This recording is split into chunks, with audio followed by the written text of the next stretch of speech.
Spinal cord compression happens when pressure is exerted on the spinal cord. When pressure is exerted on it, there's a chance that it might compromise its functioning and may result in the following symptoms. If these symptoms are present, a person should get checked by a healthcare professional as soon as possible. The Hoffman sign test is a type of physical examination devised by the German neurologist Dr. Johann Hoffman. This particular test was created to help neurologists and similar healthcare professionals detect the possibility of central nervous problems in people through a simple technique. To conduct the Hoffman's test, you need to have 2 chairs ready. Have your patient sit down. Tell them to relax the whole time.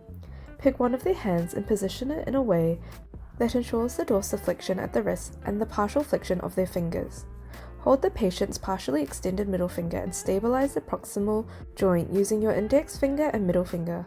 Once their middle finger is in position, you need to perform a flick of your thumb. The flick doesn't have to be too strong, it needs to be abrupt.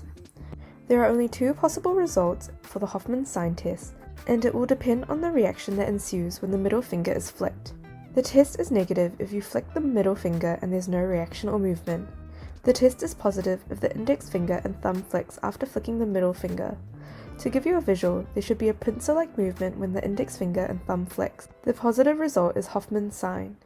Here is a sample worksheet of our Hoffman sign test, which you can find on our Carepatron platform.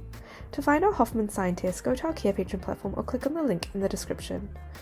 In our template section, we have a variety of templates and worksheets for you to use with your patients. You can filter or type in the keywords to find the worksheet.